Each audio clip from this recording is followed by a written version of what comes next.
नमस्कार। आज हम आपसे चर्चा करने वाले हैं एक महत्वपूर्ण विषय पर जिसको अध्यापकों को जानना बहुत आवश्यक है। विषय का शीर्षक है कक्षा कक्ष में समय प्रबंधन।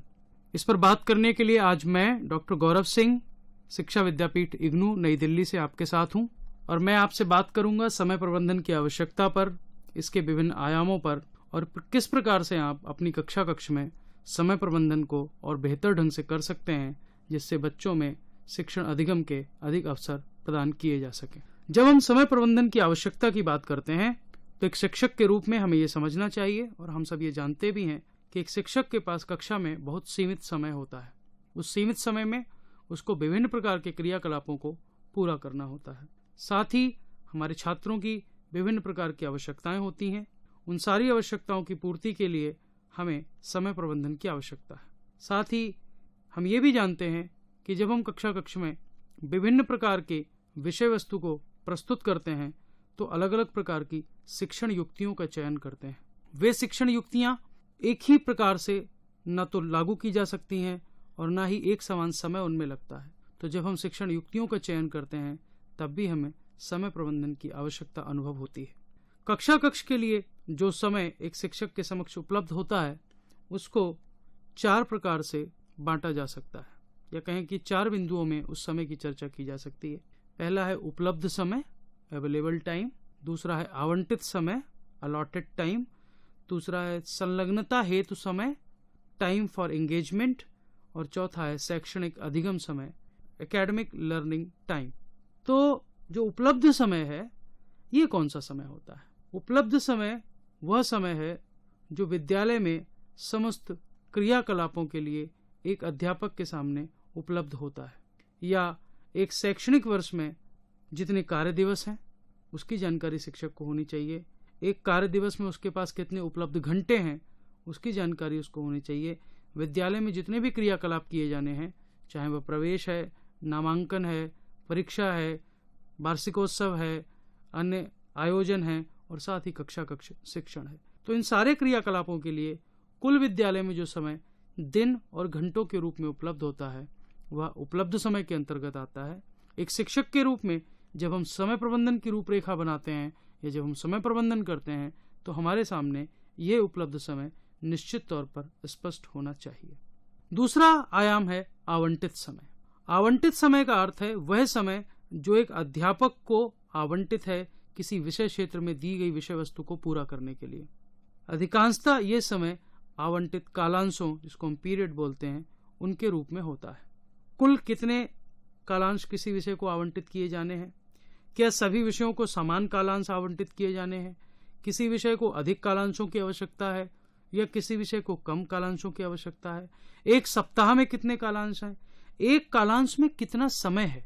अधिकतर विद्यालयों में 35 से 40 मिनट का एक कालांश होता है, कई जगह 45 मिनट का एक कालांश होता है। तो एक कालांश में कितना समय आवंटित है? और साथ ही विभिन्न प्रकार की क्रियाकलापों जैसे सैद्धांतिक पठन पाठन, प्रायोगिक कार्यक्रमों और प्रायोगिक गतिविधियों के लिए और साथ ही पाठ्यसहगामी क्रियाकलापों के लिए आपके पास कितना आवंटित समय है? तो जब हम आवंटित समय का बात करते हैं तो हमें कुल आवंटित कालांश, सप्ताह में आवंटित कालांश, एक कालांश में आवंटित समय और विभिन्न प्रकार के क्रियाकलापों के लिए आवंटित समय, इस सब का ध्यान रखना परम आवश्यक हो जाता है। अगला जो इसका आयाम है वह है संलग्नता हेतु समय, time for engaging a learner. मान लीजिए आपको एक कक्षा में 45 मिनट का समय मिलता है, उसमें से ऐसा कितना समय है जिसमें आपके बच्चे आपके साथ संलग्न रहते हैं? संलग्न कैसे? कुछ लिखने में, कुछ पढ़ने में, कुछ प्रश्नों का उत्तर देने में, कुछ प्रश्न पूछने में। इसके लिए कुल कितना समय उनको मिलता है? वास्तव में अधिगम से संबंधित जो क्रियाकलाप हैं उनको मिलने वाला वास्तविक समय संलग्नता हेतु समय कहलाता है। टाइम मैनेजमेंट से जुड़ा चौथा आयाम है शैक्षणिक अधिगम समय, एकेडमिक लर्निंग टाइम। यह वह समय है जो सफलतापूर्वक अधिगम कार्य को पूरा करने में लगने वाला समय है। शिक्षार्थी को जो निर्धारित अधिगम कार्य दिया गया है वह इस अधिगम कार्य को सफलतापूर्वक कितने समय में पूरा कर लेता है, वह उसका शैक्षणिक अधिगम समय कहलाता है।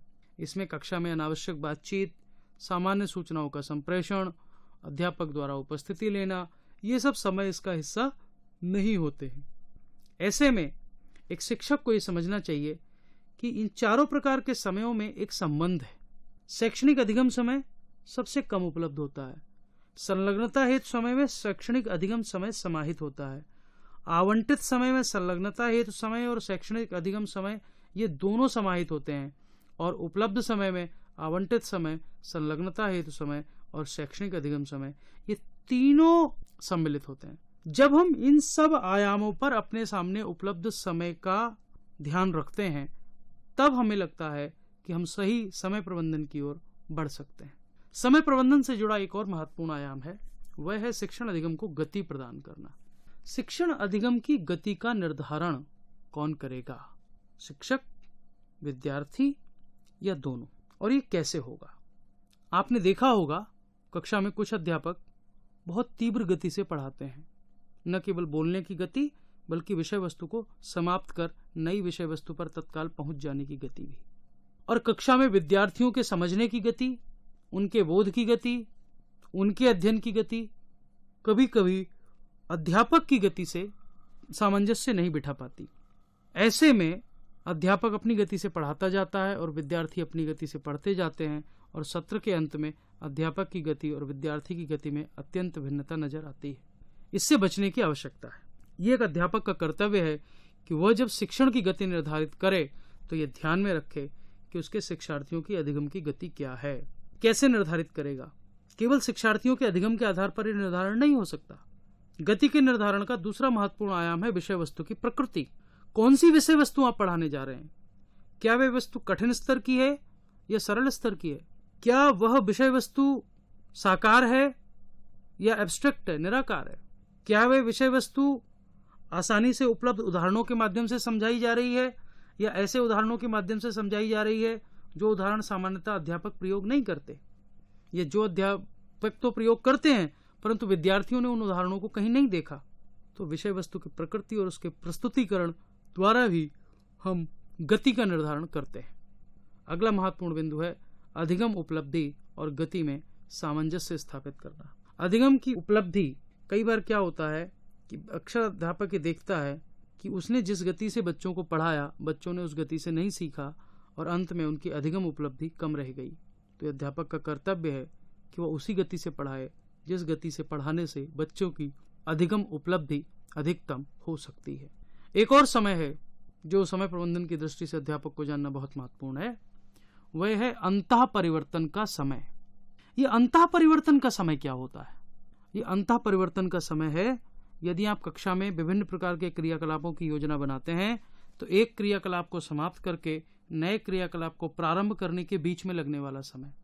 यह अंतः परिवर्तन समय है एक क्रियाकलाप से संबंधित सामग्री को इकट्ठा करने, उसको मेज पर सजाने और क्रियाकलाप पूरा हो जाने के बाद उसको वहां से हटाकर नियत स्थान पर रखने में लगने वाला समय। यह अंतः परिवर्तन समय है आपकी एक कक्षा समाप्त हो जाने के बाद जब आप दूसरी कक्षा में लगातार जाते हैं तो पहली कक्षा से दूसरी कक्षा के बीच में लगने वाला समय। यदि ये समय अधिक है तो फिर कक्षा में उपलब्ध समय कम रह जाता है। आवंटित समय तो उतना ही है लेकिन शिक्षण अधिगम के लिए जो समय उनको मिलता है वो कम रह जाता है।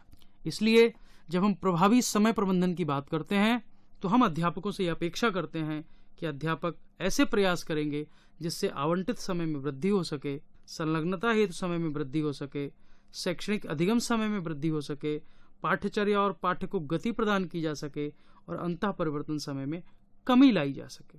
ऐसा हम कैसे कर सकते हैं? यदि मैं बात करूं आवंटित समय में वृद्धि के प्रयोगों की, तो एक अध्यापक यदि वार्षिक योजना बनाते समय आवश्यक समय का अनुमान लगा ले और विभिन्न क्रियाकलापों हेतु आवश्यक समय का आवंटन ठीक प्रकार से कर ले तो वह आवंटित समय में वृद्धि कर सकता है। यदि आवश्यक उपकरणों और सामग्री को ठीक स्थान पर तैयार रखा जाए, उसको नियत स्थान पर रखा जाए, साथ ही एक अध्यापक ऐसे बच्चों की पहचान करे जो अपना कार्य पूर्ण कर लेते हैं और ऐसे बच्चे जो किन्हीं कारणों से अपना कार्य पूर्ण नहीं कर पाते, तो उस स्थिति में वो प्रत्येक प्रकार के बच्चों को ध्यान में रखते हुए आवंटित समय की योजना बना सकता है। अगला जो बिंदु है वह है संलग्नता हेतु समय में वृद्धि। जब हम संलग्नता हेतु समय में वृद्धि की बात करते हैं तो हम उसको कैसे बढ़ा सकते हैं? हम बढ़ा सकते हैं कक्षा की समय सारणी हम पहले से बना लें। एक शिक्षक के रूप में हमें कक्षा की समय सारणी पहले से बना लेनी चाहिए। जो अगला बिंदु है वह है संलग्नता हेतु समय में वृद्धि। एक अध्यापक संलग्नता हेतु समय में वृद्धि के प्रयास कैसे कर सकता है?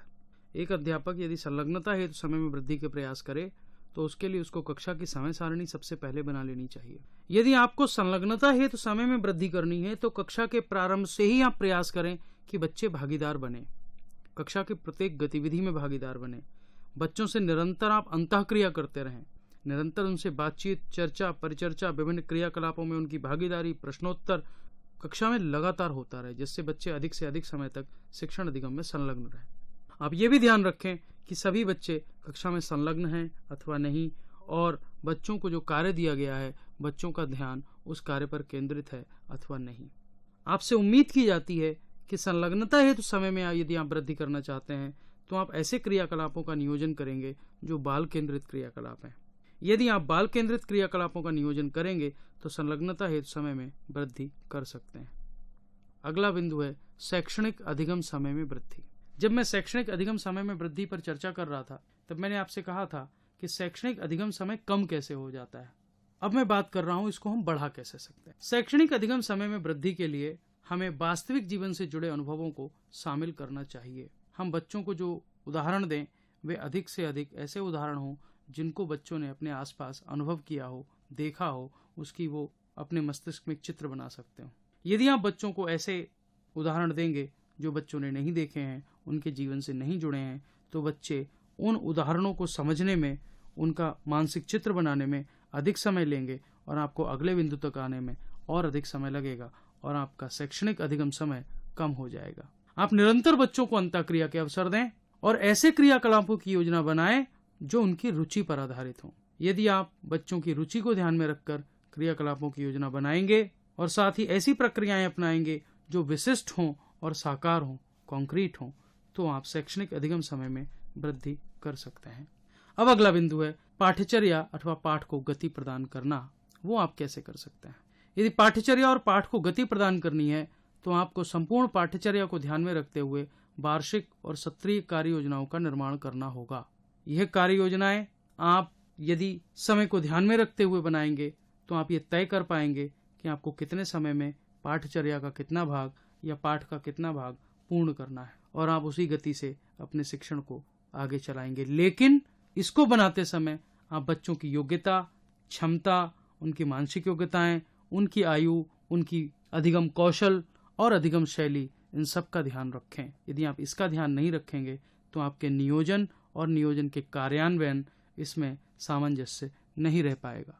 साथ ही कई बार शिक्षक जब पाठ्यचर्या या पाठ को गति प्रदान करते हैं तो वे शिक्षण की गति बढ़ा देते हैं। शिक्षण की गति बढ़ाना हर बार समाधान नहीं होता क्योंकि विषय वस्तु भिन्न भिन्न होती है। यदि कोई कठिन विषय वस्तु है तो आप उसके कठिनता स्तर में कमी करके भी शिक्षण की गति को ठीक कर सकते हैं। और अंत में मैं बात करूंगा कि हम अंतः परिवर्तन समय में कमी कैसे ला सकते हैं। अध्यापकों, यदि आप अपनी आवश्यक सामग्री की पूर्व में तैयारी करें, अपनी कक्षा में समय का सही बंटवारा करें और विभिन्न कक्षाओं में जाने में लगने वाले समय का अनुमान लगा लें तो आपका जो समय सामग्री की तैयारी करने में, सामग्री को एक स्थान से हटाने में या एक कक्षा से दूसरी कक्षा जाने में व्यर्थ होता है वह नहीं होगा और आप अपने अंतः परिवर्तन समय में कमी ला पाएंगे। एक अच्छे अध्यापक से यह अपेक्षा की जाती है कि वो बेहतर समय प्रबंधन के लिए आवंटित समय में वृद्धि के प्रयास करे, संलग्नता हेतु समय को बढ़ाए, शैक्षणिक अधिगम समय बच्चों को अधिक से अधिक मिले इसके प्रयास करे, अपनी पाठ्यचर्या और पाठ को गति प्रदान करने के लिए उचित तरीके अपनाए और साथ ही अंतः परिवर्तन समय में कमी लाए। यदि आप ये सब कर पाएंगे तो मुझे आशा है कि आप अपनी कक्षा में न केवल प्रतिदिन, प्रत्येक घंटे, बल्कि पूरे वर्ष समय का बेहतर प्रबंधन कर पाएंगे। और यदि आप समय का बेहतर प्रबंधन करेंगे तो निश्चित ही आपके विद्यार्थियों का अधिगम स्तर और विद्यार्थियों की उपलब्धि दोनों में वृद्धि देखेंगे। आपने इस चर्चा को सुना, इसके लिए आपका बहुत बहुत धन्यवाद। हमें आशा है कि ये परिचर्चा आपको समय प्रबंधन पर नए सिरे से सोचने को विवश करेगी और आप अपनी कक्षा में हमारे द्वारा बताए गए उपायों का प्रयोग करके इससे एक सफल शिक्षक के रूप में अपने आप को स्थापित कर पाएंगे।